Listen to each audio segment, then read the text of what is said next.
The 1v1 Showdown playlist in Halo Infinite might be one of the coolest playlists added by Halo Studios since the game's launch. Today I'm going to talk about this mode's potential and what it needs to improve to take it to the next level. What's up, Karizzma crew? This is your captain speaking. So, on the rare occasion that I actually find a match, more on that later, this mode is just freaking fun, man. It really gets your heartbeat racing in this intense 1v1 combat while you constantly try to outplay your opponent by figuring out what strat they're gonna use and which route they're gonna take. It really feels like you're playing checkers in Halo. We've all had that random salty person from matchmaking message us at some point after a game asking us to go on lockout, only to get their tail whooped. But now we actually get to match up with random players and duke it out. The idea of playing on a section of our favorite maps is genius. It makes it feel familiar yet fresh. Because we've played on most of these maps for around 2 years now, they just feel like muscle memory. But because they've been sliced into small portions, because you're forced to engage from places you otherwise wouldn't on a full map. Let's face it, as fun as a 1v1 on lockout might be, it's still pretty big for a 1v1 as most maps are, because they're tailored for 4v4. These sectioned off mini-maps really flow much better for 1v1s. Speaking of flow, the hills make the combat flow much better too. You campers out there, yeah, you know who you are.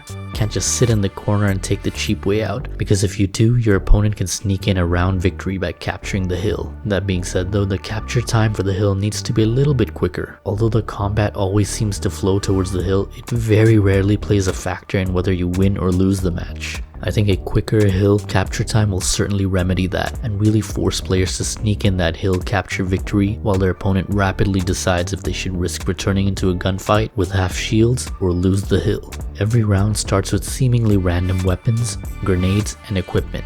This is good. I saw some people complaining about this, but honestly some of my most intense rounds were with Ravagers or Manglers. It really mixes things up. It's not like Fiesta where randomness could affect the outcome. Although the weapons are random, you still have the exact same weapon as your opponent. It forces you to be skilled with multiple weapons and utilize knowledge of the sandbox. After all, not everything needs to be hyper ranked Ultra Pro Max BR and Bandit starts. We can keep that in ranked. The addition of the power weapon is also really good. It only spawns once per set of rounds, which really alters the course of that particular round for both players, as they theoretically fight over the power weapon first instead of the hill. Although there were times where my opponent would opt to go for the hill instead of going for the rocket launcher.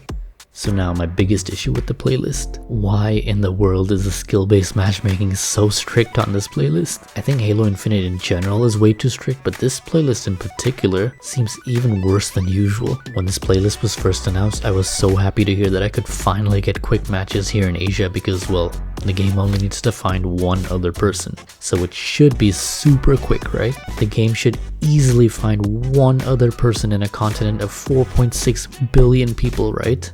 Apparently wrong.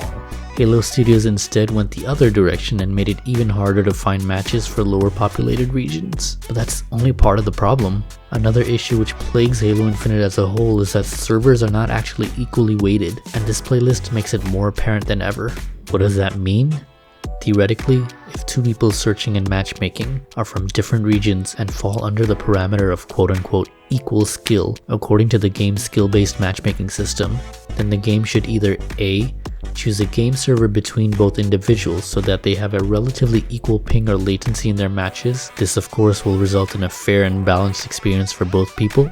Or B. do a 50-50 chance of choosing the server closest to one player. That way some games will be in your region while others may not. Seems fair, right? Apparently Halo Studios doesn't think so, and instead prioritizes certain servers over the others. I don't know where Asian servers like Hong Kong, Singapore, and Japan rank on that list, but it certainly seems towards the bottom, because I searched for either hours on local search settings or had to play on 200 ping with expanded search settings. Basically, when Halo Studios, or 343 at the time, was promising prioritizing lower ping games, they were only promising it to players in North America, not everyone. So until that is fixed, it seems those of us in lower populated regions are doomed to those high ping games. But what did you guys think of the 1v1 workshop playlist? Let me know in the comments down below. If you enjoyed the video, Superman punch that like button and subscribe for more Halo content. I'll see you guys in the next one.